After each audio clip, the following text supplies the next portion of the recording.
Hello friends, welcome to Satish Academy online. Friends, जैसे कि आप जानते हैं कि हम हिस्ट्री में प्राचीन भारत का इतिहास पढ़ रहे हैं। तो इस प्राचीन भारत के इतिहास में मैं आज आपके सामने प्रस्तुत हूँ एक नए टॉपिक के साथ, और उस टॉपिक का नाम है बौद्ध धर्म। तो फ्रेंड्स, हमने पिछली क्लास में वैदिक धर्म को पढ़ा था। आज उसी कड़ी में हमारे सामने एक नया धर्म है जिसका नाम है बौद्ध धर्म। तो चलिए हम अपनी आज की क्लास की शुरुआत करते हैं और ये समझने का प्रयास करते हैं कि बौद्ध धर्म की पृष्ठभूमि क्या है, कैसे ये अस्तित्व में आया और वो कौन से कारण थे जिसके कारण लोगों ने इसको बड़ी से बड़ी मात्रा में अपनाना शुरू कर दिया। तो चलिए फ्रेंड्स, हम अपनी आज की क्लास की शुरुआत करते हैं और सबसे पहले समझते हैं कि बौद्ध धर्म की पृष्ठभूमि क्या है। तो दोस्तों, जैसे कि हमने पिछली क्लास में जाना कि वैदिक धर्म के अंत में आते आते जो धर्म था वैदिक धर्म, उसमें बहुत ज्यादा कुरीतियां आने लगी थी। धर्म के नाम पर लोगों की आस्थाओं से खिलवाड़ होने लगा था। तरह तरह के कठिन से कठिन यज्ञ और कर्मकांड होने लगे थे। और तो और जो गलत बातें थी उनका धर्म के नाम पर जस्टिफिकेशन होने लगा था।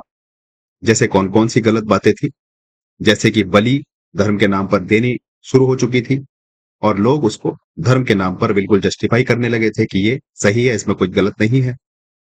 और जैसे कि वर्ण व्यवस्था, हमने पिछली क्लास में जाना कि उत्तर वैदिक काल में आते आते वर्ण व्यवस्था काफी कठोर हो चुकी थी। 4 तरह के वर्ण थे, ब्राह्मण, क्षत्रिय, वैश्य और शूद्र। तो धर्म के नाम पर लोग इसको भी सही बताने लगे थे और लोगों के साथ बहुत बड़े पैमाने पर भेदभाव होने लगा था। यहाँ तक कि लिंग भेद भी हमारे सामने आने लगा था। तो फ्रेंड्स, बहुत सारी कुरीतियां धर्म के नाम पर आने लगी थी। दूसरे शब्दों में कहूं तो धर्म के नाम पर धर्म का धंधा होने लगा था और लोगों की आस्थाओं से खिलवाड़ होने लगा था। और जैसा कि हमने पिछली क्लास में जाना कि जो वैदिक धर्म के ग्रंथ हैं, जैसे कि उपनिषद, जैसे कि हमने पढ़ा था मुंडक उपनिषद, उसमें भी जो उत्तर वैदिक काल है उसकी बहुत बड़े पैमाने पर और सीधे सीधे शब्दों में आलोचना की गई। और सीधा सीधा ये लिखा गया, जैसे कि यज्ञ के बारे में, कर्मकांडों के बारे में मुंडक उपनिषद में लिखा गया था कि यज्ञ उस झज्जर नौका के समान है जो किसी भी व्यक्ति को भवसागर से पार नहीं कर सकता। तो फ्रेंड्स, उत्तर वैदिक काल में लोग धर्म से बहुत ज्यादा त्रस्त, बहुत ज्यादा परेशान हो चुके थे और अब लोग ऐसा धर्म चाहते थे जो आसान और सीधे जीवन से जुड़ा हो। तो वैसे ही एक धर्म को लेकर जो महात्मा बुद्ध थे वो आए और उन्होंने एक धर्म की शुरुआत करी जिसका नाम रखा गया बौद्ध धर्म। तो चलिए फ्रेंड्स, सबसे पहले हम जो बुद्ध का जीवन है उसको समझते हैं। बुद्ध से जुड़ी कौन कौन सी मुख्य बातें हैं जो हमारी परीक्षा की दृष्टि से बहुत मुख्य हैं, उनको समझते हैं। तो सबसे पहले बात करते हैं बुद्ध के जीवन की। बुद्ध का जीवन लुम्बिनी में हुआ जो नेपाल में है और 563 ईसा पूर्व में हुआ। जो बुद्ध थे उनके पिता का नाम शुद्धोधन, जो शाक्य कुल के राजा थे। कभी कभी प्रश्न में सीधा पूछा जाता है कि महात्मा बुद्ध किस कुल से थे। तो महात्मा बुद्ध शाक्य कुल से थे और इसलिए महात्मा बुद्ध को शाक्य मुनि भी कहा जाता है। और फ्रेंड्स, जो बुद्ध की माता थी उनका नाम था महामाया और जन्म के 7 दिन बाद इनकी मृत्यु हो गई थी। यही कारण है कि यही कारण है कि जो बुद्ध का लालन पालन किया वो महाप्रजापति गौतमी ने किया जो इनकी मौसी थी। और फ्रेंड्स, बुद्ध की पत्नी का नाम यशोधरा और इनके पुत्र का नाम राहुल था। और सबसे बड़ी बात, बुद्ध ने 29 साल की अवस्था में गृह त्याग कर दिया जिसको महाभिनिष्क्रमण के नाम से जाना जाता है। अर्थात जब बुद्ध ने घर का त्याग किया, गृह त्याग किया, उस घटना को महाभिनिष्क्रमण कहते हैं। कभी कभी डायरेक्ट प्रश्न आ जाता है कि महाभिनिष्क्रमण से क्या मतलब है। तो बुद्ध की गृह त्याग की घटना महाभिनिष्क्रमण कहलाती है। फ्रेंड्स, बात करें कि बुद्ध ने ये महाभिनिष्क्रमण क्यों किया, गृह त्याग क्यों किया, तो बहुत सारी घटनाएं इसके पीछे हैं। तो एक सबसे बड़ी घटना यह है कि जब बुद्ध के पिताजी थे राजा शुद्धोधन, उनको किसी ने बताया कि आपका बेटा आगे चलकर सन्यासी बनेगा। तो उन्होंने बुद्ध को ऐसा ना करे और बुद्ध को रोकने के लिए कि वो सन्यासी ना बने, उनको तरह तरह के विलासिता के जो साधन हो सकते थे उस समय वो उपलब्ध कराए, उनके लिए तरह तरह की चीजें उनके लिए उपलब्ध कराई। लेकिन एक रात जब बुद्ध के यहाँ पार्टी चल रही थी तो गणिकाएं भी उस पार्टी में आई थी। गणिकाएं मतलब जो आज के, जैसे हम बोलते हैं ना, जो डांस करने वाली होती हैं पार्टियों में, तो उस समय गणिकाएं हुआ करती थी। तो वो खूब श्रृंगार मेकअप वगैरह करके आई थी और रात भर पार्टी चली। पार्टी के बाद उन्होंने कुछ मदिरा पान किया होगा। तो रात में सोने के बाद जो गणिकाएं थी, जो बहुत सुंदर लग रही थी नाचते हुए, डांस करते हुए, लेकिन जब वो सो रही थी, उन्होंने मदिरा पान ज़्यादा कर लिया होगा, तो किसी ने उल्टियाँ कर रखी थी, किसी ने कुछ कर रखा था और उनका जो मेकअप था वो पूरा इधर-उधर उनका चेहरा लथपथ हुआ पड़ा था। तो बुद्ध जब रात में उठे, जगे, तो उन्होंने उनके गणिकाओं के चेहरे को देखा। देखने के बाद उनका हृदय परिवर्तन हुआ कि ये रात में डांस करते समय कितनी सुंदर नज़र आ रही थी और अब इनका चेहरा कितना अजीब-सा, कितना भद्दा लग रहा है और किसी ने उल्टी कर रखी है, किसी ने कुछ कर रखा है, किसी ने कुछ कर रखा है। तब बुद्ध ने कहा कि ये दुनिया जैसी दिखती है, वैसी है नहीं, सत्य कुछ और है। और बस उसी घटना के बाद जो महात्मा बुद्ध थे, उसी रात घर से निकल गए 29 वर्ष की अवस्था में और उस घटना को कहा गया महाभिनिष्क्रमण।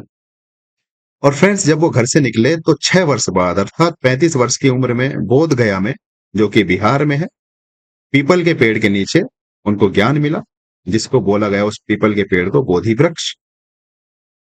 और उन्होंने जो अपना पहला उपदेश दिया ज्ञान के बाद, वो सारनाथ में दिया। और सारनाथ में जब उपदेश दिया तो इस घटना को धर्म चक्र प्रवर्तन के नाम से जाना गया। और फ्रेंड्स, उनकी जो मृत्यु 80 साल की उम्र में हुई कुशीनगर में, इस घटना को महापरिनिर्वाण दिवस के रूप में मनाया जाता है। तो फ्रेंड्स, ये बुद्ध के संबंध में कुछ महत्वपूर्ण जानकारियां। आगे बढ़ते हैं। जो बुद्ध से जुड़े कुछ प्रतीक हैं जो हमारी परीक्षा में डायरेक्ट पूछे जाते हैं। तो देखो, बुद्ध का जन्म लुम्बिनी में हुआ। तो जो प्रतीक है कमल का फूल या घोड़ा, इसका अर्थ या मतलब होता है पवित्र जन्म।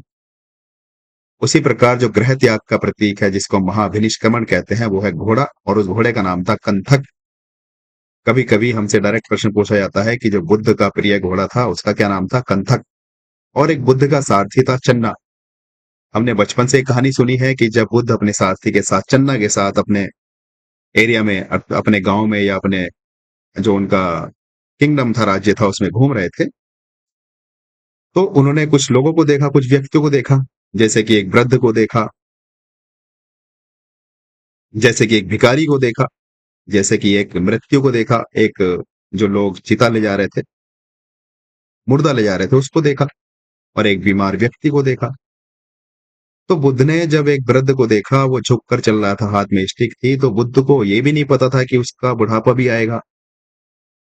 जब उन्होंने किसी मृत मृत व्यक्ति को देखा जिसको लोग शमशान पर ले जा रहे थे, बुद्ध को ये नहीं पता था कि मेरी मृत्यु भी आएगी। और जब उन्होंने किसी को बीमार देखा, उनको ये नहीं पता था कि वो भी बीमार होंगे। तो उनका हृदय परिवर्तन हुआ और चन्ना से ऐसे बिल्कुल बच्चों की तरह पूछ रहे थे।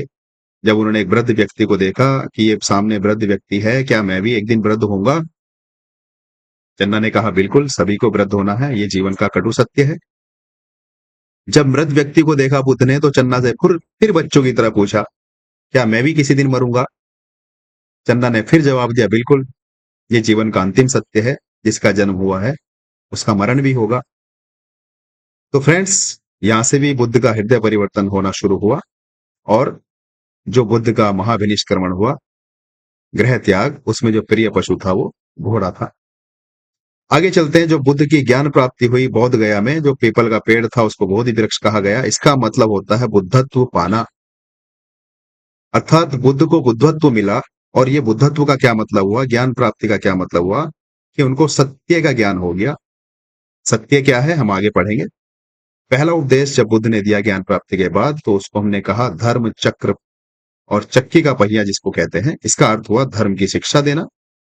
और जो महापरिनिर्वाण होता है, जिसको कुशीनगर में हुआ बुद्ध को, तो स्तूप या लेटे हुए बुद्ध जो दिखाए जाते हैं, उसका अर्थ होता है अंतिम मुक्ति, जिसको महापरिनिर्वाण बोलते हैं। फ्रेंड्स, अन्य प्रतीक हैं बुद्ध से संबंधित, जैसे कि सिंह है। सिंह मतलब शेर। ये ताकत और धर्म की आवाज होती है। जैसे कि पद्म या कमल, ये शुद्धता का प्रतीक होता है। स्तूप बुद्ध की याद और अवशेष के रूप में हम देखते हैं। और हाथ की मुद्राएं अर्थात अभय, ध्यान आदि के रूप में जो दिखाया जाता है, वो करुणा, ध्यान और शिक्षा के रूप में दर्शाया जाता है। और बात करें इनको याद कैसे करेंगे जो प्रतीक हैं, तो देखो, सबसे पहले इंसान का जन्म होगा। चलो, हम बुद्ध की बात कर रहे हैं तो बुद्ध से ही बातें करते हैं। बुद्ध का जन्म हुआ, फिर उन्होंने गृह त्याग किया, उसके बाद उनको ज्ञान प्राप्त हुआ, उसके बाद ज्ञान प्राप्ति के बाद उन्होंने पहला अपना उपदेश दिया, और फिर अंत में उनका महापरिनिर्वाण हुआ, अर्थात उनकी मृत्यु हुई। तो ये 5 वाक्य आप याद रख सकते हैं: जन्म, गृह त्याग, ज्ञान, उपदेश और महापरिनिर्वाण।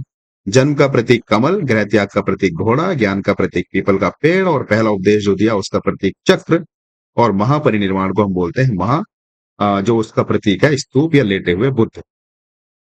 तो चलिए फ्रेंड्स, ये हमारा सामान्य परिचय बुद्ध के बारे में था और उनसे संबंधित प्रमुख प्रतीकों के बारे में था। अब हम बौद्ध धर्म के मुख्य विचारों की बात करते हैं।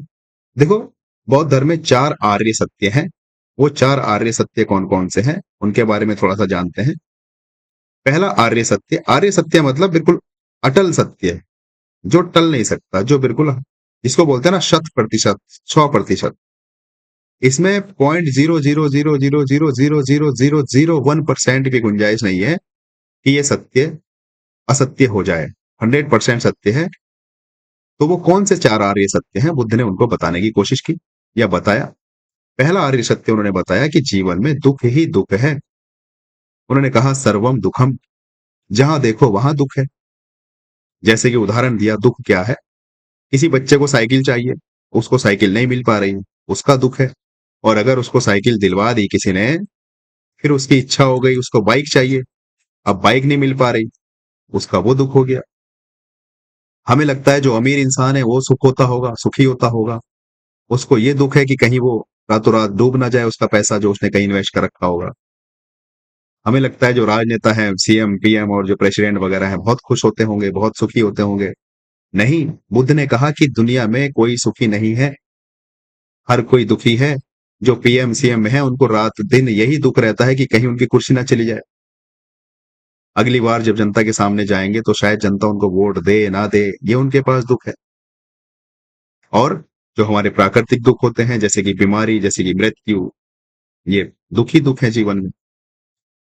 तो फ्रेंड्स, इस पहले आर्य सत्य में बुद्ध ने ये कहा कि इस दुनिया ने अब तक इतने आंसू बहाए हैं जितना कि हमारे समुद्रों में पानी नहीं है। इस धरती पर इतना दुख है। तो शुरुआत आर्य सत्य की होती है दुख से। बुद्ध ने कहा जीवन में दुख ही दुख है। और फिर जब दुख है तो बुद्ध ने दूसरा आर्य सत्य बताया कि जीवन में अगर अगर दुख है तो दुख का कारण भी है। बुद्ध से पूछा गया कि बुद्ध जी कारण बताइए, कारण क्या है? तो बुद्ध ने कहा कारण है इच्छा, कारण है लालच, कारण है कामना। अगर हम हमारी इच्छा और लालच और कामना को शांत कर लें तो हमारा दुख का जो कारण है वो शांत हो जाएगा। फिर बुद्ध ने तीसरा आर्य सत्य बताया कि दुख का अंत भी हो सकता है। दुख है, दुख का कारण है, और तीसरा सत्य है दुख का अंत भी है। जब बुद्ध से पूछा गया कि दुख का अंत कैसे होगा तो बुद्ध ने चौथा आर्य सत्य बताया और कहा कि अष्टांगिक मार्ग का आप पालन करिए, आपके दुखों का अंत हो जाएगा। तो वो अष्टांगिक मार्ग क्या है, वो आपके सामने है। देखो, अष्टांगिक मार्ग का मतलब है 8 रास्ते, 8 मार्ग जिन पर हमें चलना चाहिए। अगर हम इन 8 मार्गों का पालन करेंगे तो हमारे दुखों का विनाश हो जाएगा। कौन कौन से मार्ग हैं? देखो, पहला मार्ग है अष्टांगिक मार्ग का सही दृष्टि। देखो, इसको पाली भाषा में सम्यक दृष्टि लिखा जाता है। सम्यक का अर्थ होता है सही। तो सही दृष्टि का मतलब है कि आपकी जो समझ है वो ठीक होनी चाहिए। फिर उसके बाद सम्यक संकल्प अर्थात सही संकल्प, आपके विचार अच्छे होने चाहिए, विचार शुद्ध होने चाहिए। फिर सम्यक वाणी अर्थात सम्यक वाणी का मतलब है सही वाणी। आपको सत्य और मधुर बोलना चाहिए। आपको कोई बात ऐसी नहीं करनी चाहिए जो सामने वाले को बुरा लगे। आपकी बात किसी को चुभनी नहीं चाहिए। कबीर दास का दोहा भी है, ऐसी बाणी बोलिए मन का आपा खोए, औरन को शीतल करे मन आपो ही शीतल होए। तो बुद्ध का ये अष्टांगिक मार्ग तीसरा, सही वाणी बोलिए, इसको बोला सम्यक वाणी। और फिर सही कर्म करिए, सम्यक कर्म अर्थात अच्छे कर्म में आप लगे रहिए। फिर सम्यक आजीविका, आप जो अपना आजीविका कर रहे हैं वो ईमानदारी से करिए, छल कपट से मत कमाइए, किसी का हक मार कर मत कमाइए। उसके बाद सही प्रयास कीजिए, बुराई छोड़िए, अच्छाई अपनाइए। उसके बाद जो आपकी याददाश्त है, जो स्मृति है, उसको सही कीजिए, सचेत रहिए, मन को नियंत्रित करिए। और जो 8वां अष्टांगिक मार्ग है बुद्ध ने बताया सही समाधि अर्थात सम्यक समाधि। और समाधि का मतलब है किसी विषय पर आप लगातार ध्यान लगाते रहिए। जो विषय आपको प्राप्त करना हो उस पर आप लगातार ध्यान लगाते रहेंगे और उसकी ओर अग्रसर रहेंगे तो आपको वो विषय मिल जाएगा। फ्रेंड्स, ये हमारे अष्टांगिक मार्ग थे, 8 मार्ग थे जो बुद्ध ने बताए। इस अष्टांगिक मार्ग से हम हमारे दुखों को समाप्त कर सकते हैं। अब जो तीसरा हमारे बौद्ध धर्म में है वो त्रिरत्न है। ये त्रिरत्न कौन-कौन से हैं? नंबर 1 बुद्ध है, सभी के गुरु। और नंबर 2 धम्म, धम्म अर्थात धर्म जिसमें उपदेश दिया जाता है। और नंबर 3 है संघ, इस संघ में भिक्षु समुदाय लोग रहते हैं। और फ्रेंड्स, इस त्रिरत्न के बाद बौद्ध धर्म में त्रिलक्षण है। वो कौन-कौन से त्रिलक्षण है? एक तो अनित्य है, अर्थात सब चीजें बदलती हैं, कुछ स्थायी नहीं है। ये बहुत बड़ी-बड़ी दार्शनिक बातें हैं। हम अभी इन पर एक-एक करके चर्चा करेंगे। अनित्य का मतलब है अगर किसी को अगर अभी कोई चीज मिल जाए और वो सोचे कि अब मेरे पास ये चीज परमानेंट रहेगी, तो बुद्ध ने कहा नहीं, यही आपका भ्रम है, यही अज्ञानता है और यही दुख का कारण है। अगर अभी आपके पास कोई चीज है तो वो परमानेंट नहीं है, वो नित्य नहीं है, वो अनित्य है। इसको बुद्ध ने कहा क्षणिकवाद, क्षण भर के लिए है। आगे हम चर्चा करेंगे।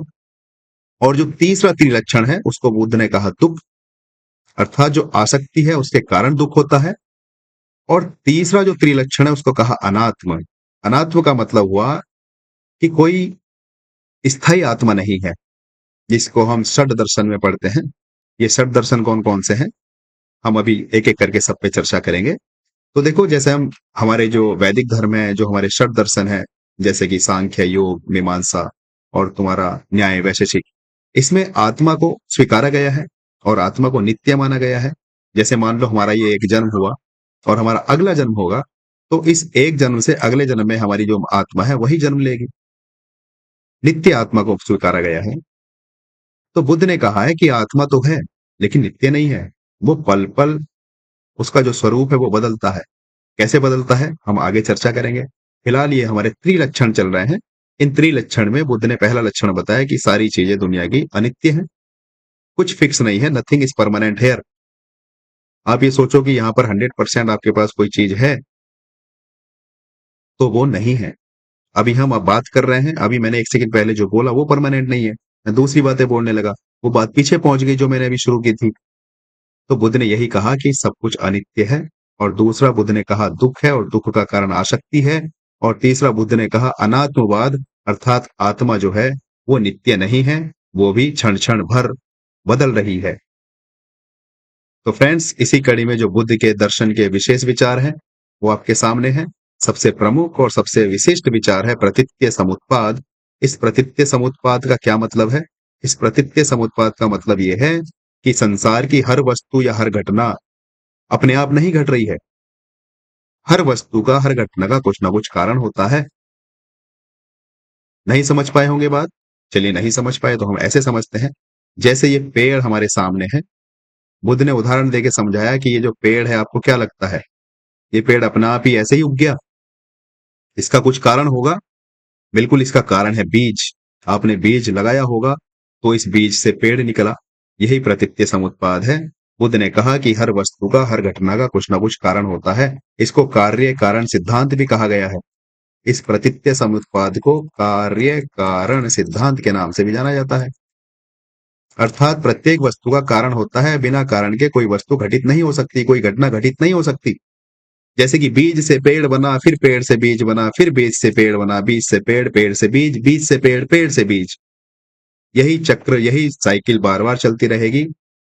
पेड़ का कारण बीज है और बीज का कारण पेड़ है। अर्थात हर घटना का कुछ ना कुछ कारण होता है। तो बुद्ध ने जो दूसरा आर्य सत्य दिया, दुख का कारण है, तो वो यही साबित करने के लिए प्रतीत्य समुत्पाद दिया कि जिस प्रकार हर घटना का कारण होता है, उसी प्रकार दुख का भी कारण होता है। तो फ्रेंड्स, ये प्रतीत्य समुत्पाद था। कभी कभी परीक्षा में डायरेक्ट प्रश्न पूछ लिया जाता है कि प्रतीत्य समुत्पाद का शाब्दिक अर्थ क्या होता है। तो प्रतीत्य समुत्पाद का शाब्दिक अर्थ होता है प्रत्येक कार्य का कारण होता है, या इसको हम शॉर्ट में कार्य कारण सिद्धांत भी कहते हैं। अगला जो बौद्ध दर्शन का विशेष विचार है वो है क्षणिकवाद। जैसे कि हम पीछे बात कर रहे थे, जिसको अनित्यवाद कहते हैं। इस दुनिया में कोई भी चीज नित्य नहीं है, हर चीज दिनों दिन बदल रही है। जैसे बुद्ध ने उदाहरण दिया दीपक की लौ का। आपको लगता है कि जो दीपक जल रहा है उसकी जो रोशनी है, जो लौ है, वो एक ही है? नहीं, बुद्ध ने कहा वो हर पल नई बन रही है, पर हमें हमारा भ्रम के कारण वो एक नजर आती है।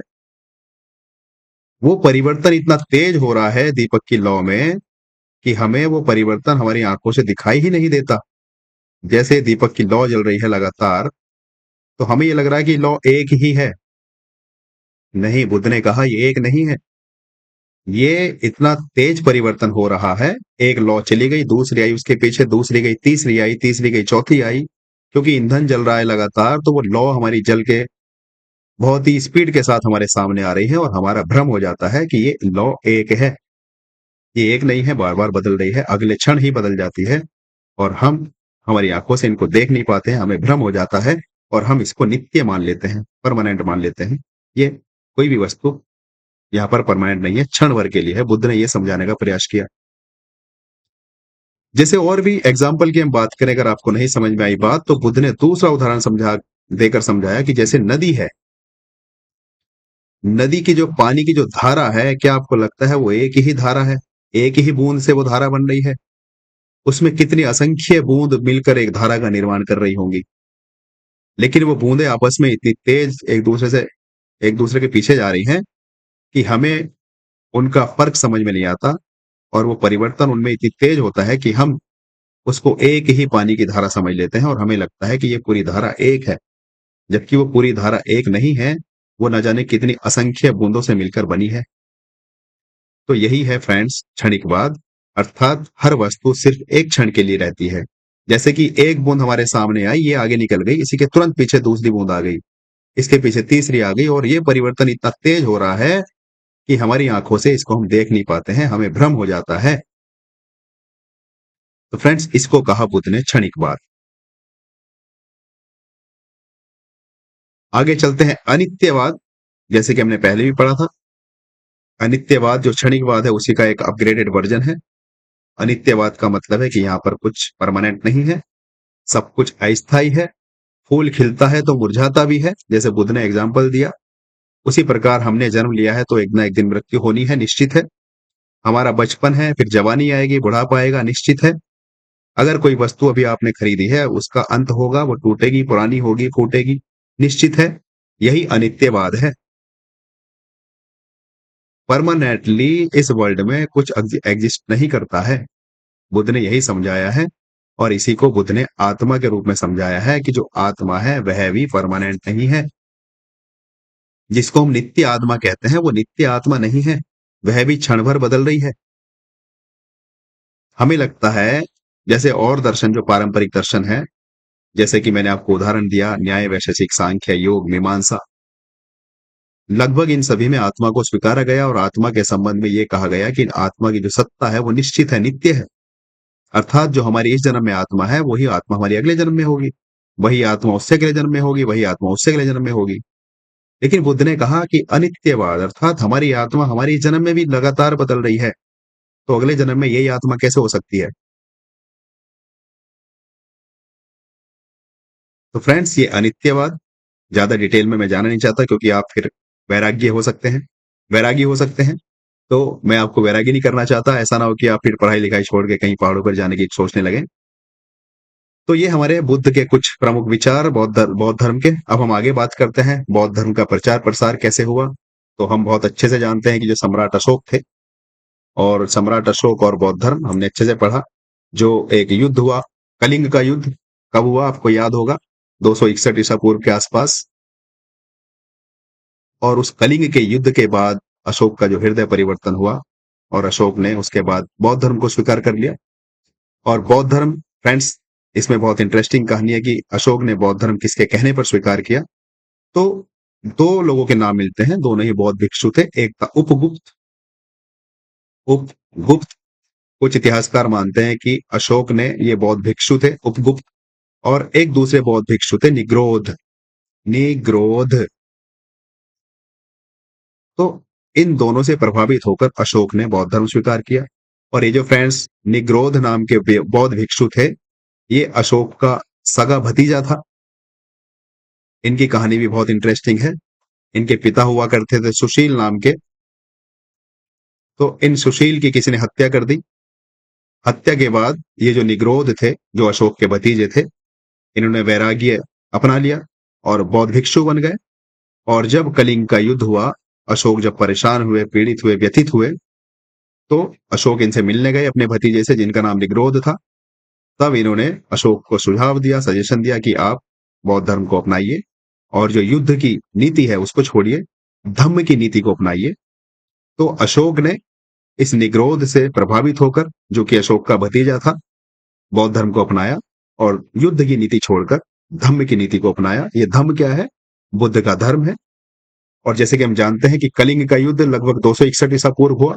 इसमें लाखों लोगों की जानें गई, लाखों लोग घायल हुए, जिससे अशोक था उसका हृदय भाव विभोर हो गया और उसके बाद उसने धम्म की नीति चलाई। उसके बाद उसने स्तंभ और शिलालेखों में बौद्ध धर्म के जो उपदेश थे वो लिखवाए। इसी सिलसिले में उसने बौद्ध धर्म को राज्य का धर्म बना दिया। और इतना ही नहीं, अशोक ने बौद्ध धर्म के प्रचार के लिए धर्म महामात्र नियुक्त किए। ये उस समय के अधिकारी हुआ करते थे। जब अशोक ने बौद्ध धर्म को स्वीकार कर लिया तो उसने धर्म महामात्र नियुक्त कर दिए ताकि जो बौद्ध धर्म है उसका प्रचार प्रसार हो सके। और अशोक यहीं पर नहीं रुका। अशोक का पुत्र था महेंद्र नाम का, और एक अशोक की पुत्री थी संघमित्रा नाम की। उसने अपने पुत्र महेंद्र और अपनी पुत्री संघमित्रा को श्रीलंका में भेजा बौद्ध धर्म का प्रचार प्रसार करने के लिए। तो फ्रेंड्स, बौद्ध धर्म का प्रचार प्रसार करने में जो सम्राट अशोक है उसका बहुत बड़ा हाथ है, और उसके पीछे का इतिहास हम अच्छे से जानते हैं। जो कलिंग युद्ध था उसके बाद शुरू होता है। तो इस अशोक के बारे में हम आगे जब पढ़ेंगे, मौर्य काल, तब हम अच्छे से समझेंगे और आगे बढ़ते हैं। फिलहाल हमें इतना जानना था कि बौद्ध धर्म का प्रचार प्रसार कैसे हुआ। तो जो सम्राट अशोक था उसने अपने काल में बौद्ध धर्म का काफी बढ़ चढ़ के प्रचार प्रसार किया। फ्रेंड्स, इसके बाद हम बात करते हैं बौद्ध धर्म की शाखाएं। तो बौद्ध धर्म की बहुत सारी शाखाएं हैं। उन शाखाओं में जो मुख्य शाखाएं हैं वो आपके सामने है। जैसे कि पहली शाखा थेरावाद, जिसको थेरवाद भी कहते हैं, ये हीनयान की शाखा है। इस हीनयान का मतलब है कि जो बुद्ध की ओरिजिनल जो शिक्षाएं हैं, ये ये थेरावाद अर्थात हीनयान उसको लेकर चलते हैं। जैसे कि मैं आपको और बता दूं, जो बौद्ध धर्म है वो एकदम नास्तिक है, निरीश्वरवादी है, ईश्वर में विश्वास नहीं करता है। तो जो हीनयान है वो बिल्कुल बुद्ध की जो बिल्कुल ओरिजिनल शिक्षाएं हैं उनको लेकर चलता है। ये ईश्वर में विश्वास नहीं करते हैं। और जो महायान है ये भी ईश्वर में विश्वास नहीं करते हैं, लेकिन जो बुद्ध है उस बुद्ध को ही इन्होंने भगवान बना दिया। तो इसको महायान कहा गया। और इस महायान में एक आदर्श मिलता है जिसको बोधिसत्व कहते हैं।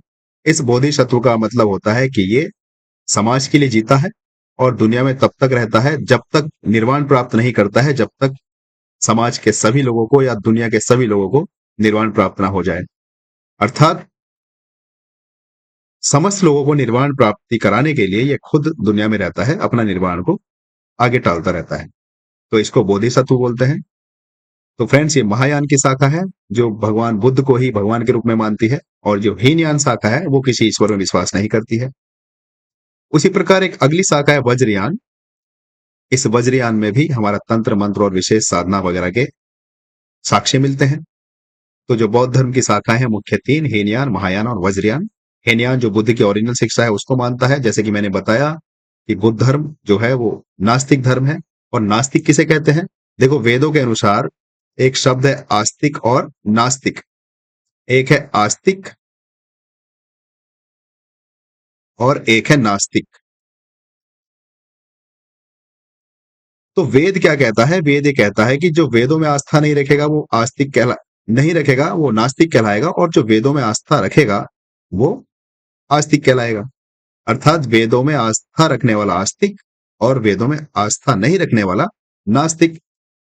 लेकिन यहां पर नास्तिक का मतलब जो है, जो बौद्ध धर्म है, वो इस संदर्भ में भी है कि जो बौद्ध धर्म है वो किसी ईश्वर को नहीं मानता, इसलिए इसको नास्तिक कहते हैं। और वैदिक धर्म को तो सिरे से नकार दिया बौद्ध धर्म ने, जैन धर्म ने भी, और जो आगे पढ़ेंगे हम, आगे भी कई सारे धर्म है, तो इसलिए इनको नास्तिक कहा गया। और एक बहुत बड़े नास्तिक शिरोमणि है जिनका नाम है चारवाक। ये सब नास्तिकों के सरदार, जिनको नास्तिक शिरोमणि कहा जाता है, जिन्होंने एक अपना फेमस मुहावरा दिया कि ऋण लो और घी पियो, जो भी है इसी जीवन में, खाओ पियो मौज करो। तो ये चारवाक, बौद्ध और जैन तीनों नास्तिक हैं। अगर कभी आपसे प्रश्न पूछा जाए कि आस्तिक और नास्तिक कौन कौन है, तो 6 हमारे आस्तिक दर्शन कहलाते हैं। वो कौन कौन से हैं? 6 आस्तिक दर्शन। अगर आपसे उनका कभी नाम पूछ लिया जाए तो मैं आपके सामने उनका नाम रख देता हूं। तो सबसे शुरू के जो आस्तिक दर्शन हमारे सामने हैं, एक सेकंड गाइस। हाँ, तो जो एक सेकंड शायद पेन जी। तो आस्तिक दर्शन जो है हमारे सामने, देखो सबसे पहले न्याय, उसके बाद वैशेषिक,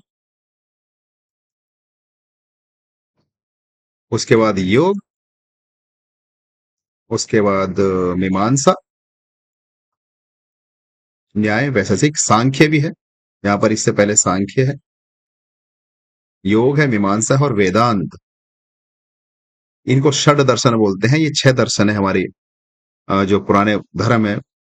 तो नंबर 1 न्याय, वैशेषिक, सांख्य, योग, मीमांसा और वेदांत। ये 6 दर्शन आस्तिक कहलाते हैं। और वही नास्तिक दर्शन की बात करें तो जो नास्तिक दर्शन है वो 3 कहलाते हैं।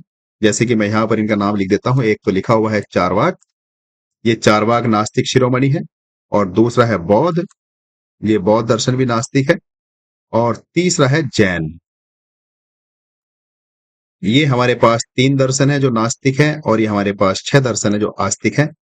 कभी कभी ये प्रश्न भी आपसे बन जाता है। और जो चारवाक है वो नास्तिक शिरोमणि कहलाता है। हम आगे पढ़ेंगे। ये एक जरूरी जानकारी आपके लिए मैंने दी। फ्रेंड्स, ये हमारे बौद्ध धर्म की शाखाएं थेरवाद, महायान, वज्रयान हो गई। अब हम चलते हैं बौद्ध धर्म के जो ग्रंथ है मुख्य, उनकी बातें करते हैं। देखो, जो बौद्ध धर्म के प्रमुख ग्रंथ हैं, एक विनय पिटक है, ये नैतिकता पर आधारित है। एक सुत्त पिटक है, ये उपदेश, जो बुद्ध के उपदेश हैं उस पर आधारित है। और उसके बाद जो हमारे पास ये है अभिधम्म पिटक, ये दर्शन और मनोविज्ञान पर आधारित है। फ्रेंड्स, एक बहुत ही काम की चीज मैं आपको यहाँ बताना चाहता हूँ कि जैसे हमारी वैदिक धर्म में गीता कहलाती है जो श्री कृष्ण ने लिखी, तो उसी प्रकार बौद्धों की गीता कहलाती है जिसको धम्म पद कहते हैं। थोड़ी सी यहाँ जगह कम है, अगर आपने नोट कर लिया हो तो मैं इसको एक बार मिटा देता हूँ, क्योंकि बहुत ही हमारा काम का पॉइंट्स यहाँ पर आने वाला है। आपसे किसी ना किसी तरीके से वो एग्जाम में पूछ ही लिया जाता है कि बौद्धों की गीता किसको कहते हैं, या बौद्धों की गीता का क्या नाम है। तो बौद्धों की जो गीता है उसका नाम है धम्म पद, जो सुत्त पिटक का हिस्सा है। जिस प्रकार गीता में धर्म, कर्म और मोक्ष का मार्ग बताया गया है, उसी प्रकार जो धम्म पद है उसमें नैतिकता, करुणा, अहिंसा और मुक्ति का मार्ग बताया गया है। और ये जो धम्म पद है जो बौद्धों की गीता है, ये हमारे सुत्त पिटक में मिलती है। आपके लिए इतनी जानकारी काफी है फ्रेंड्स, आपको ये याद रखना होगा। चलिए, इतने हमारे लिए जगह काफी है। तो मैं आपसे ये बताना चाह रहा था कि जो हमारे पास ये सुत्त पिटक है, इस सुत्त पिटक में बौद्धों की गीता है, बौद्धों की गीता, और जिसका नाम है धम्म पद। इस धम्म पद में पहले हमको ये कह देते हैं कि ये है क्या, ये है बौद्धों की गीता। कभी कभी डायरेक्ट प्रश्न बन जाएगा कि बौद्धों की गीता का नाम बताइए, तो धम्म पद। तो इस धम्म पद में क्या क्या बताया गया है? इस धम्म पद में नैतिकता की बातें कही गई हैं, इस धम्म पद में करुणा की बातें कही गई हैं, इस धम्म पद में अहिंसा की बातें की गई हैं, और इस धम्म पद में मुक्ति का मार्ग भी बताया गया है। मुक्ति का मार्ग। तो फ्रेंड्स, ये धम्मपद बिल्कुल उसी तरह की गीता है जैसे वैदिक धर्म में हिंदुओं की गीता है जो श्री कृष्ण ने लिखी। उसी प्रकार बौद्ध धर्म में सुत्त पिटक का एक हिस्सा है धम्मपद, जो बौद्धों की गीता है। जिस प्रकार जो भागवत गीता है श्री कृष्ण ने लिखी, उसमें धर्म, कर्म और मोक्ष का मार्ग बताया गया है। उसी प्रकार इस धम्म पद में जो बौद्धों की गीता है, नैतिकता, करुणा, अहिंसा और मुक्ति का मार्ग बताया गया है। तो फ्रेंड्स, इतना कंटेंट आपके लिए काफी है बौद्ध ग्रंथ से। हम आगे बढ़ते हैं। देखो, अब हमारे बौद्ध धर्म में 4 संगीति देखने को मिलती हैं, जैसे कि काउंसिल। तो वो 4 संगीति किस किस के काल में हुई है, उनका समझना और उनको जानना बहुत जरूरी है। तो सबसे पहले जो संगीति हुई हमारे सामने, वो आपके सामने है। प्रथम संगीति बौद्ध संगीति, जब बुद्ध की मृत्यु हुई 483 ईसा पूर्व में, तो तब पहली बौद्ध संगीति हुई। ये पहली बौद्ध संगीति है। और इसका स्थान कहां पर हुई? ये हुई राजगृह और जो सप्तपर्णी गुफा है उसके आसपास। इसके जो अध्यक्ष थे पहली बौद्ध संगीति के, यहां से डायरेक्ट प्रश्न बन जाता है, पहली बौद्ध संगीति के अध्यक्ष का नाम बताइए, तो महाकश्यप थे। और इसमें क्या कार्य हुआ? मुख्य जो बुद्ध के उपदेश और नियम थे उनका संग्रह किया गया। और जो आनंद थे बुद्ध के शिष्य, प्रिय शिष्य, उन्होंने उपदेश सुनाए और उपालि ने नियम बताए। ये पहली बौद्ध संगीति में हमारे क्रियाकलाप देखने को मिलते हैं। आपसे पूछा जाएगा पहली संगीति कहाँ हुई, तो राजगृह में हुई। पहली संगीति के अध्यक्ष कौन थे? महाकश्यप थे। पहली संगीति में मुख्य कार्य क्या हुआ? जो बुद्ध के उपदेश थे और जो नियम थे उनका संग्रह किया गया। और पहली संगीति में जो आनंद और उपाली थे, या ऐसे भी बन सकता है प्रश्न कि आनंद और उपाली कौन सी संगीति से संबंधित थे? तो पहली संगीति से। अब फ्रेंड्स उसी प्रकार दूसरी बौद्ध संगीति देखने को मिलती है, जिसका समय है 383 ईसा पूर्व। और बात करें इसके स्थान की, तो ये हुई थी वैशाली में। और इसका उद्देश्य क्या था? वैशाली में हुई। इसका उद्देश्य जो भिक्षुओं के नियम पर जो विवाद था, खासकर विनय पिटक था जो हमने पढ़ा पीछे, उसको लेकर कुछ मुद्दा था, उसके संबंध में ये संगीति हुई। और इसका परिणाम ये रहा कि जो बौद्ध धर्म है वो दो शाखाओं में बट गया, जिसको हमने स्थविरवाद कहा और महासांगिक कहा। ये दो संप्रदाय बौद्ध धर्म के बन गए। आपसे प्रश्न पूछा जाएगा कि स्थविरवाद और महासांगिक किस बौद्ध संगीति में विभाजित हुए? तो दूसरी बौद्ध संगीति में विभाजित हुए। प्रश्न ये भी बन सकता है कि स्थान कहाँ पर था, अर्थात कहाँ पर दूसरी बौद्ध संगीति हुई? तो वो वैशाली में हुई। और फिर बात करते हैं तीसरी बौद्ध संगीति की। देखो जो तीसरी बौद्ध संगीति थी वो 250 ईसा पूर्व हुई। और ये इंपॉर्टेंट है क्योंकि ये जो अशोक है उसके कार्यकाल में हुई थी। इसका स्थान कहाँ है? ये पाटलिपुत्र में हुई थी। इसके समय में हुई थी, सम्राट अशोक के शासनकाल में हुई थी। इसका अध्यक्ष कौन था? इसका अध्यक्ष थे मोगलीपुत्र तिस्य। और इसमें मुख्य कार्य क्या हुआ? जो बौद्ध मत थे उसको शुद्ध किया गया, और जो मिशनरी थे बौद्ध धर्म के उनको विदेश भेजा गया प्रचार प्रसार करने के लिए। फ्रेंड्स इसी समय जो कथावस्तु नामक ग्रंथ था वो तैयार हुआ। आपसे प्रश्न बन जाएगा कि कथावस्तु नामक जो ग्रंथ है वो किस संगीति में तैयार हुआ? तो तीसरी बौद्ध संगीति में तैयार हुआ। और फ्रेंड्स बात करें चौथी बौद्ध संगीति की, जो कि अंतिम बौद्ध संगीति है और 100वीं ईस्वी में हुई। और बात करें कहां पर हुई, तो ये कश्मीर में जालंधर में हुई। इसके समय में हुई, कुषाण सम्राट थे कनिष्क, उसके समय में हुई। इसके दो अध्यक्ष थे, एक वसुबंधु थे और दूसरे वसुमित्र थे। और इनका जो मुख्य कार्य हुआ, यहाँ पर मुख्य कार्य ये हुआ कि जो महायान बौद्ध धर्म का विकास हुआ और संस्कृत में बौद्ध साहित्य की रचना हुई। तो फ्रेंड्स ये हमारे सामने चार बौद्ध संगीतियां देखने को मिलती हैं। उसके बाद हम बात करते हैं बौद्ध धर्म की कला और स्थापत्य की। तो इस फील्ड में भी बौद्ध धर्म काफी अग्रणी रहा, कला और स्थापत्य के क्षेत्र में। जो स्तूप है, स्तूप का अर्थ क्या हुआ? जो बुद्ध की अस्थियां और जो प्रतीक है उनको दर्शाया गया। गांधार शैली में यूनानी असर वाली मूर्तियां बनाई गई। ये गांधार शैली, मथुरा शैली क्या होती है, हम डिटेल में जब भारतीय वो पढ़ेंगे, हमारा आर्ट एंड कल्चर, कला और संस्कृति इतिहास का हिस्सा है, तब हम उनको अच्छे से समझेंगे कि कला जो हमारी गांधार शैली और मथुरा शैली है उनमें अंतर क्या है। तो फ्रेंड्स जो कला और स्थापत्य है उसमें गांधार शैली का विकास हुआ, और फिर मथुरा शैली में भारतीय शैली की मजबूत मूर्तियां देखने को मिलती है। और सबसे बड़ी बात, जो अजंता एलोरा की गुफाएं हैं उनमें सुंदर चित्र देखने को मिलते हैं। और ये हमारे लिए एग्जाम की दृष्टि से बहुत ही मुख्य है। बात करते हैं अजंता की गुफाओं के बारे में और एलोरा की गुफा के बारे में। तो मैंने आपके लिए एक नोट्स तैयार किया है अजंता और एलोरा की गुफाओं के लिए। तो सबसे पहले अजंता की गुफाएं कहाँ पर है? महाराष्ट्र का एक जिला है औरंगाबाद, उसमें भी वाघोरा नदी है, उसके किनारे पर अजंता की गुफाएं हैं। बात करते हैं ये कौन से काल में बनाई गई, तो ये दूसरी शताब्दी ईसा पूर्व से छठी शताब्दी ईसा पूर्व के मध्य तक बनाई गई। सॉरी, दूसरी शताब्दी ईसा पूर्व से छठी शताब्दी ईस्वी तक बनाई गई। और जो निर्माण है मुख्यतः वो सातवाहन जो वाकाटक शासक हैं उनके द्वारा कराया गया। और फ्रेंड्स बात करें अजंता की गुफाएं क्यों प्रचलित हैं, इनमें ऐसा क्या खास है, तो ये धर्म से संबंधित है। बौद्ध धर्म से संबंधित जो हीनयान और महायान है दोनों संप्रदायों से संबंधित है। तो जो अजंता की गुफाएं हैं इसमें कुल अगर आपसे प्रश्न पूछा जाए तो कुल 30 गुफाएं हैं, जो कि 30 की 30 गुफाएं बौद्ध धर्म से संबंधित हैं। तो फ्रेंड्स मुझे पूरा विश्वास है कि अजंता की गुफाएं आप समझ गए होंगे। ये बौद्ध धर्म से संबंधित है और कहां पर है? ये जो महाराष्ट्र का एक जिला है औरंगाबाद, वहां पर है।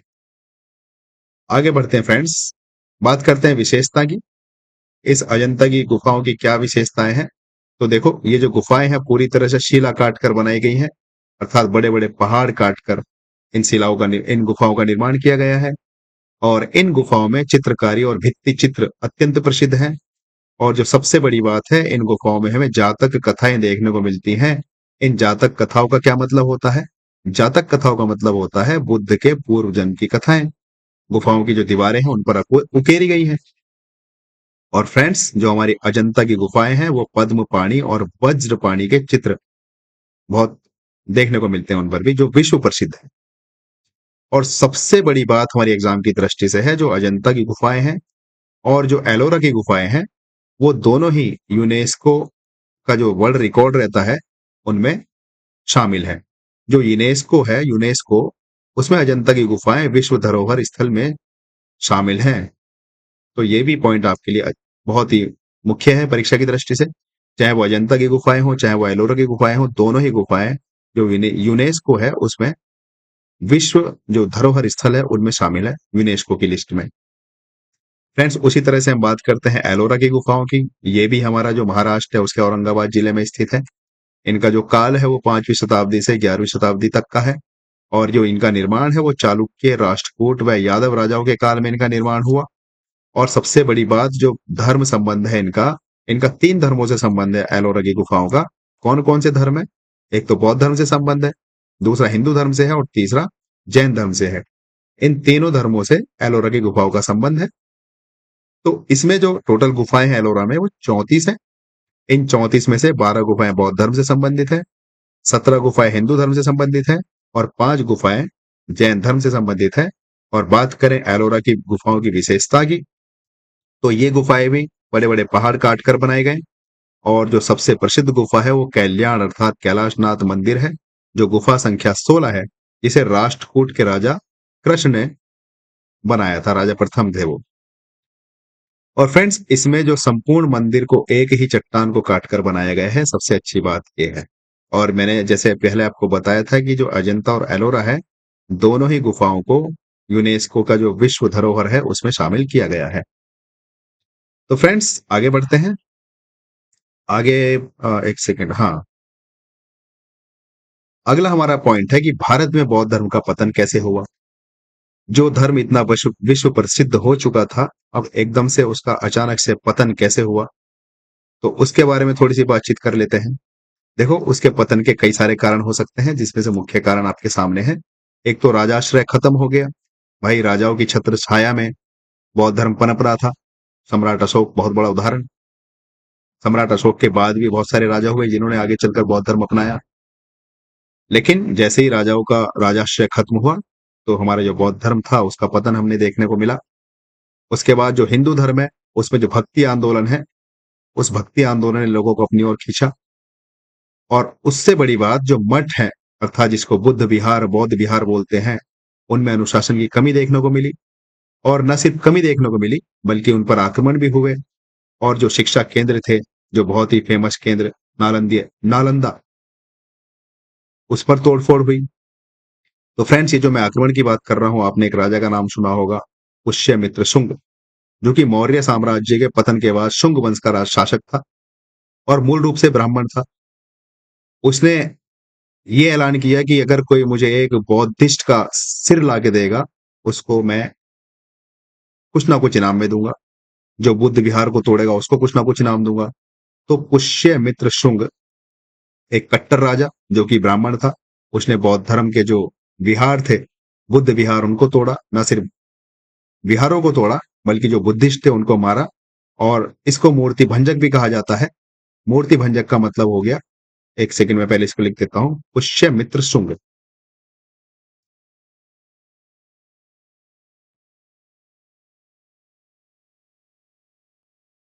पुष्य मित्र शुंग।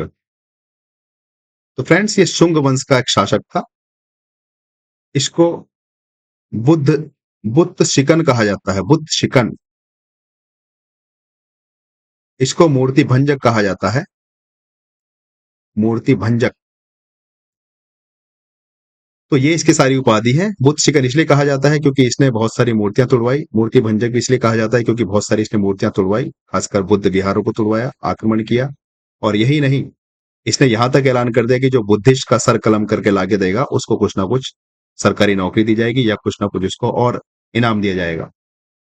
और फ्रेंड्स, जैसे कि हमने बात करी, जो शिक्षा केंद्र थे वो नष्ट किए गए। आपने नाम सुना होगा महमूद बख्तियार खिलजी का, जो कि लगभग 1193 ईस्वी में हमारे देश में आया।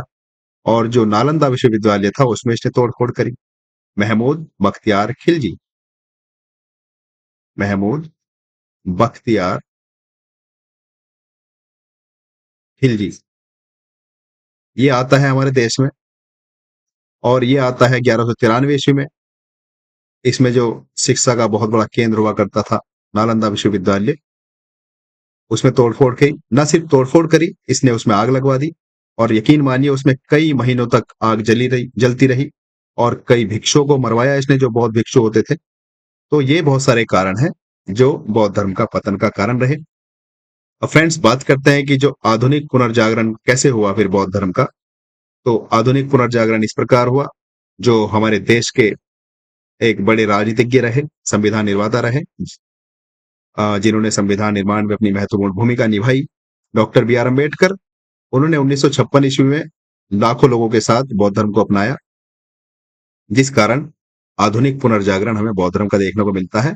1956 के बाद बौद्ध धर्म फिर से अपनी परंपरा पर आधारित रहा, अर्थात फिर से फेमस हुआ। तो पुनर्जागरण पुनर्जागरण जो हुआ वो डॉक्टर बी आर अम्बेडकर के कारण हुआ। लाखों अनुयायियों ने उनके साथ बौद्ध धर्म स्वीकार कर लिया।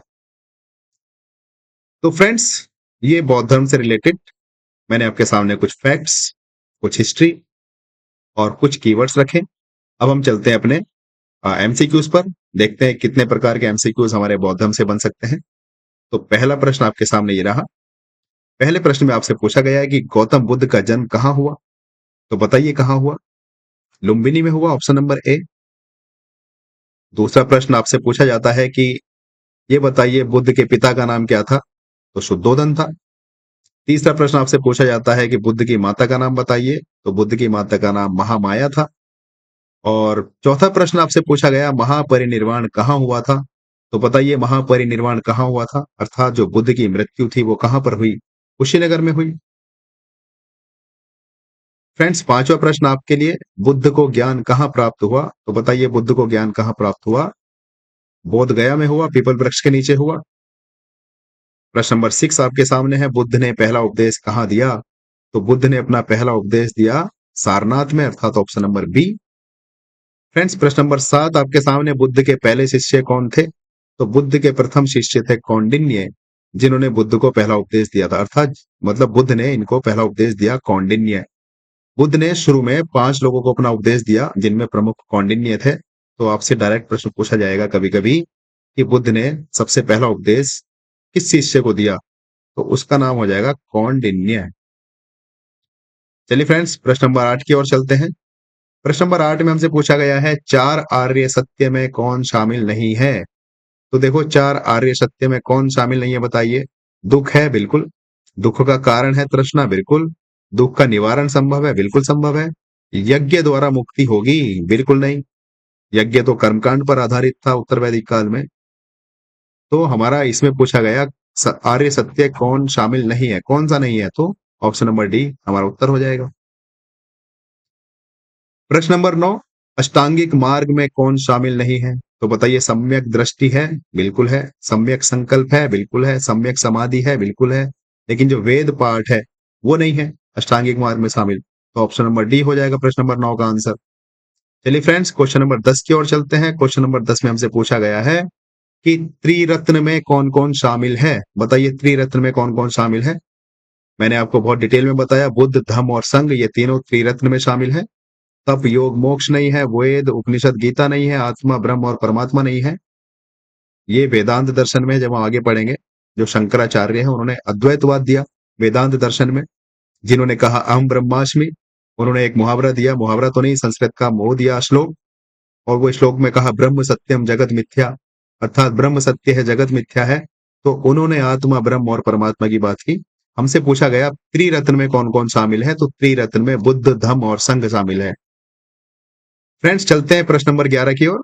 प्रश्न नंबर 11 में पूछा गया पंचशील में कौन कौन शामिल नहीं है। नहीं है, इस पर ध्यान देना है। कौन कौन पंचशील में शामिल नहीं है, हमें यह बताना है। तो देखो, प्राणी हत्या नहीं करनी है, बिल्कुल, ये तो शामिल है पंचशील में। चोरी नहीं करना है, बिल्कुल, ये भी शामिल है। सत्य बोलना है, ये भी शामिल है। यज्ञ करना है, ये शामिल नहीं है। तो ऑप्शन नंबर डी हमारा सही आंसर हो जाएगा। हमसे पूछा है कौन कौन शामिल नहीं है, तो ऑप्शन नंबर डी नहीं है पूछा है। तो चलिए फ्रेंड्स, प्रश्न नंबर 12 की ओर चलते हैं। प्रश्न नंबर 12 में हमसे पूछा गया है कि बुद्ध का पालन पोषण किसने किया? तो बताइए बुद्ध का पालन पोषण किसने किया? मैंने आपको शुरुआत में इंट्रोडक्शन में बताया था, जो बुद्ध की मौसी थी महाप्रजापति गौतमी, उन्होंने बुद्ध का पालन पोषण किया। Option number B. प्रश्न नंबर 13 में हमसे पूछा गया बुद्ध का पुत्र कौन था? तो बताइए बुद्ध का पुत्र कौन था? राहुल। देखो, ये बुद्ध के प्रिय शिष्य थे आनंद और उपाली। और जब बुद्ध को ज्ञान प्राप्त हुआ, जब उन्होंने सारनाथ में पहली बार उपदेश दिया, तो वो 5 शिष्यों को दिया, उनमें उनके प्रिय शिष्य थे कौंडिन्य। तो हमारा जो उत्तर हो जाएगा राहुल, अर्थात बुद्ध का पुत्र राहुल था। फ्रेंड्स, चलते हैं प्रश्न नंबर 14 की ओर। बुद्ध के उपदेश किस भाषा में थे? तो देखो, बुद्ध के उपदेश पाली भाषा में थे। यह भी एक कारण था कि जो बुद्ध के उपदेश थे वो लोकल भाषा में थे। पाली एक लोकल भाषा हुआ करती थी उस समय, और जो वैदिक धर्म था उसके उपदेश संस्कृत में हुआ करते थे। हालांकि संस्कृत भी उस समय बहुत अच्छी भाषा थी। तो जो जनमानस था, जो लोग पढ़े लिखे नहीं थे, जिनको संस्कृत भाषा नहीं आती थी, उनको भी बुद्ध के उपदेश बहुत अच्छे से समझ में आते थे, क्योंकि पाली भाषा में थे, जनसाधारण की भाषा में थे। ये भी एक कारण था कि बौद्ध धर्म उस समय बहुत ज्यादा प्रचलित रहा। प्रश्न नंबर 15 की ओर चलते हैं। प्रश्न नंबर 15, बौद्ध धर्म या बौद्ध संघ की स्थापना कहाँ हुई थी? तो बताइए बौद्ध संघ की स्थापना कहाँ पर हुई? राजगृह में हुई। ऑप्शन नंबर सी, सारनाथ में तो बुद्ध ने पहला उपदेश दिया, और वैशाली और कपिलवस्तु आप जानते हैं। तो राजगृह, जहां पर बौद्ध संघ की स्थापना हुई। और देखो, मैंने आपको बहुत डिटेल में समझाया, बौद्ध धर्म की 4 मुख्य संगीति हुई। आपसे पूछा गया है कि बौद्ध धर्म की जो प्रथम बौद्ध संगीति थी वो कहां पर हुई? तो बताइए कहां पर हुई? राजगृह में हुई। और जो दूसरी बौद्ध संगीति कहां पर हुई? जरा बताइए कहां पर हुई दूसरी बौद्ध संगीति? जो वैशाली में हुई। चारों प्रश्न फ्रेंड्स बहुत इंपॉर्टेंट है, क्योंकि जो बौद्ध संगीति है उन पर प्रश्न बन ही जाता है, और कई तरह से बन सकता है। कहां पर हुई ये बन सकता है, किस राजा के काल में हुई ये बन सकता है, और कौन अध्यक्ष था ये बन सकता है, और उस संगीति में मुख्य कार्य क्या हुआ ये भी बन सकता है। तो आपको चौकन्ना रहना होगा। देखो, जैसे हमारे पास प्रश्न नंबर 18 है कि तृतीय बौद्ध संगीति किसके समय में हुई? बताइए किसके समय में हुई? सम्राट अशोक के समय में हुई। फ्रेंड्स, उसी प्रकार हमसे प्रश्न नंबर 19 पूछा गया कि ये बताइए चतुर्थ बौद्ध संगीति किसके समय में हुई? तो बताइए चौथी जो बौद्ध संगीति थी वो किसके समय में हुई है? तो ये हुई है कनिष्क के समय में, और कश्मीर में हुई। मैंने आपको बहुत डिटेल में इनके बारे में समझाया। प्रश्न नंबर 20 की ओर चलते हैं। अशोक के पुत्र जिन्होंने श्रीलंका में बौद्ध धर्म फैलाया, तो बताइए अशोक का पुत्र क्या नाम था? महेंद्र। अशोक की पुत्री और अशोक का पुत्र, मैंने आपको बताया, दोनों को उसने श्रीलंका में भेजा था बौद्ध धर्म के प्रचार प्रसार के लिए। तो यहाँ पर इनडायरेक्टली आपसे अशोक के पुत्र का नाम पूछा गया, जो श्रीलंका में बौद्ध धर्म फैलाने के लिए उत्तरदायी है। तो उनका नाम है महेंद्र।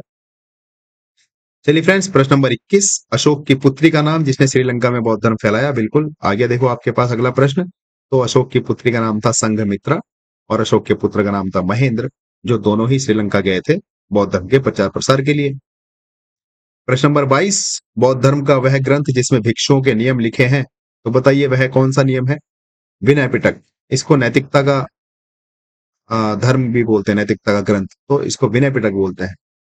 धम्मपद किसका संग्रह है? बताइए धम्मपद किसका संग्रह है? प्रश्न नंबर 22 के बाद 23, मुझे लगा शायद मिस हो गया। तो जो धम्मपद है, जो बुद्ध के उपदेश है, उसका उसका संग्रह है। और मैंने कहा था जो धम्मपद है वो बौद्धों की गीता है, जिसमें करुणा, अहिंसा वगैरह वगैरह बहुत सारी बातें की गई हैं। तो जो धम्मपद है वो बुद्ध के उपदेशों का संग्रह है। प्रश्न नंबर 24, महायान बौद्ध धर्म में किस आदर्श पर बल दिया गया है?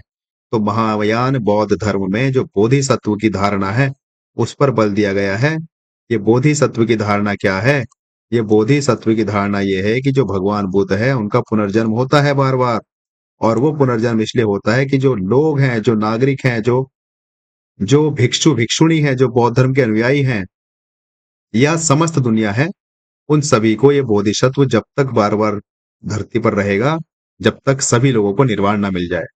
अर्थात ये औरों के लिए जीता है, अन्य लोगों को निर्वाण दिलाने के लिए बोधिसत्व का कॉन्सेप्ट है बौद्ध धर्म में। और ये महायान शाखा का है। मैंने आपको बताया था हीनयान शाखा जो बुद्ध के ओरिजिनल उपदेश है उनको लेकर चलती है, हीनयान शाखा। और जो महायान शाखा है इसमें बुद्ध को ही भगवान बना दिया। हीनयान शाखा में किसी ईश्वर को नहीं माना गया है, वहीं महायान शाखा में ईश्वर को मान लिया गया है, और वो ईश्वर खुद बुद्ध बन गए हैं। बुद्ध ईश्वर हैं। और कहां पर है ईश्वर? महायान शाखा में। चलिए आगे चलते हैं फ्रेंड्स। अगला प्रश्न 25वां, थेरवाद बौद्ध धर्म किस नाम से भी जाना जाता है? तो बताइए, जो थेरवाद है वो किस नाम से जाना जाता है? थेरवाद हीनयान के नाम से भी जाना जाता है। इस हीनयान को ही हम थेरवाद कहते हैं। देखो, एक बौद्ध धर्म की एक और शाखा है जिसमें वज्रयान है, और इस वज्रयान में जो बुद्ध की पत्नी है उसको तारावती बताया गया है। तो हमसे प्रश्न पूछा गया है प्रश्न नंबर 26 में कि वज्रयान बौद्ध धर्म में किस पर अधिक जोर दिया गया है? तो बताइए किस पर अधिक जोर दिया गया है? तंत्र मंत्र पर दिया गया है। तो ऑप्शन नंबर बी हो जाएगा। प्रश्न नंबर 27 की बात करते हैं। बौद्ध धर्म में अनित्य का क्या अर्थ है? बताइए अनित्य का क्या अर्थ है? अनित्य का अर्थ है स्थायी होना? बिल्कुल नहीं। आत्मा का होना? नहीं। अस्थायी होना? बिल्कुल ये है। दुख का ना होना? ये तो नहीं हो सकता। तो अनित्य का मतलब है कुछ भी परमानेंट नहीं है, अर्थात अस्थायी है सब कुछ। तो ऑप्शन नंबर सी हमारा उत्तर हो जाएगा। चलते हैं फ्रेंड्स प्रश्न नंबर 28 की ओर। प्रश्न नंबर 28 में आपसे पूछा गया है कि बौद्ध धर्म में क्षणिकवाद का अर्थ क्या है? तो क्षणिकवाद का अर्थ होगा हर वस्तु क्षण भर की है। बताइए ये बात किसको नहीं पता? भाई आत्मा अमर है, ये कैसे हो सकता है? हर वस्तु क्षण भर की है, ये तो है।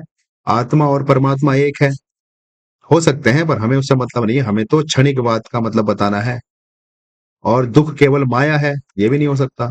देखो, ये जो आत्मा और परमात्मा एक है, यो शंकराचार्य ने कहा अहम ब्रह्मास्मि। इसलिए तो उसने कहा, शंकराचार्य जी ने इसलिए तो कहा अहम ब्रह्मास्मि, मैं ही ब्रह्म हूं। जब आत्मा को ज्ञान प्राप्त हो जाता है तो वो खुद को ब्रह्म समझने लगता है। आत्मा और परमात्मा के बीच का जो भेद है वो समाप्त हो जाता है। ज्ञान प्राप्ति पर ऐसा होता है। तो यहाँ पर हमें बताना था क्षणिकवाद का अर्थ क्या है। तो क्षणिकवाद का अर्थ है हर वस्तु क्षण भर की है। फ्रेंड्स प्रश्न नंबर 29 की ओर चलते हैं। प्रश्न नंबर 29 में हमसे पूछा गया है कि जो बौद्ध धर्म में प्रतीत्य समुत्पाद का अर्थ बताइए। जब मैंने आपको बताया था बौद्ध धर्म के प्रमुख दर्शन, मैंने आपको कहा था कि ये प्रश्न किसी ना किसी तरीके से आपसे पूछ लिया जाता है। तो बताइए प्रतीत्य समुत्पाद का अर्थ क्या है? देखो, इसका मैंने आपको अर्थ बताया था कि ये कार्य कारण का सिद्धांत है। सब वस्तुएं कारण परिणाम से उत्पन्न होती है। अर्थात सिंपल भाषा में कहें तो प्रत्येक वस्तु का उत्पन्न होने का कुछ ना कुछ कारण होता है। यही प्रतीत्य समुत्पाद बताता है। फ्रेंड्स हमारा अंतिम प्रश्न आज का अंतिम प्रश्न, और वो प्रश्न ये है कि आधुनिक समय में किसने बौद्ध धर्म अपनाकर नवयान चलाया? तो बताइए आधुनिक समय में किसने नवयान चलाया बौद्ध धर्म अपनाकर? महात्मा गांधी? नहीं। ज्योतिबा फूले? नहीं। Doctor B R. Ambedkar? Yes. Swami Vivekananda? नहीं। तो फ्रेंड्स आज हमारा ये बौद्ध धर्म का समापन होता है हमारी इस क्लास में। कल हम एक नए धर्म के साथ मिलेंगे। और जाते जाते मैं आपसे बता दूं कि इस बौद्ध धर्म को मध्य मार्ग कहा जाता है। मध्य मार्गी क्यों कहा जाता है? जो बौद्ध धर्म है इसको मध्य मार्गी कहा जाता है। क्यों कहा जाता है, इसके अगर हम कारण की बात करें तो देखो, इसको मध्य मार्गी इसलिए कहा जाता है क्योंकि दो चीजें हैं। एक बिल्कुल इधर है एक्सट्रीम। एक सेकंड में थोड़ा सा ऊपर चला जाता हूं। हाँ, एक चीज इधर एक्सट्रीम है और दूसरी चीज इधर एक्सट्रीम है। इन दोनों के बीच में है बुद्ध, बौद्ध धर्म। आपको अभी बात नहीं समझ में आई होगी, चलिए अभी आएगी। देखो, मध्य मार्गी बौद्ध धर्म को इसलिए कहा जाता है, जैसे कि चारवाक की हम बात करें, मैंने कहा नास्तिक शिरोमणि चारवाक है जो कहता है आत्मा है ही नहीं। आत्मा नहीं है, जो भी है बस हमारा शरीर है। शरीर खत्म, सब कुछ खत्म। चैतन्य शरीर ही आत्मा है। इस शरीर के अलावा किसी नित्य आत्मा का अस्तित्व नहीं है। और दूसरी तरफ जो षट दर्शन है, जैसे कि वैदिक धर्म है, गीता है, तो इन सभी धर्मों में, चलो मैं यहां पर क्या लिखूं, चलो मैं गीता लिख देता हूं। गीता में कहा गया है कि भाई आत्मा है, उसका नित्य, उसकी नित्य सत्ता है, उसका रूप परिवर्तित होता रहता है। तो ये इधर ये जो गीता है या जो और भी अन्य धर्म है उसमें आत्मा को बताया गया है आत्मा है। लेकिन जो बौद्ध धर्म है उसमें कहा गया है, ना तो इस चीज को माना कि भाई आत्मा नहीं है, और ना ही इस चीज को माना कि आत्मा है और वो एकदम नित्य है। नित्य का मतलब है कि बस उसका रूप परिवर्तित होता है। तो बौद्ध ने ना तो इसकी बात को माना ना इसकी बात को माना। बुद्ध ने कहा कि आत्मा तो है लेकिन आत्मा नित्य नहीं है। आत्मा की सत्ता नित्य नहीं है, वो पंच स्कंदों का रूप है। वो पंच स्कंद क्या है? वो पंच स्कंद हो सकते हैं जैसे कि विज्ञान, वेदना, ये सब। तो इनडायरेक्टली बुद्ध ने ये कहा कि आत्मा है, लेकिन आत्मा नित्य नहीं है, वह परिवर्तित होती रहती है। जिस प्रकार पल पल भर हमारा समय बीत रहा है, जिसको उसने कहा क्षणिकवाद, अनित्यवाद, प्रतीत्य समुत्पाद। तो उसी प्रकार बुद्ध ने आत्मा को स्वीकारा, लेकिन आत्मा की सत्ता को नित्य नहीं माना। इसी कारण हम बुद्ध को कहते हैं, जो बौद्ध धर्म है वो मध्य मार्गी है। और भी बहुत सारी चीजें हैं जिसके कारण बुद्ध को या बौद्ध धर्म को मध्य मार्गी कहा जाता है। तो फ्रेंड्स, जाते जाते आपके लिए ये एक अतिरिक्त जानकारी थी। कभी अगर आपसे प्रश्न में पूछा जाए कि कौन से धर्म को मध्य मार्गी कहा जाता है, तो वो धर्म है बौद्ध धर्म।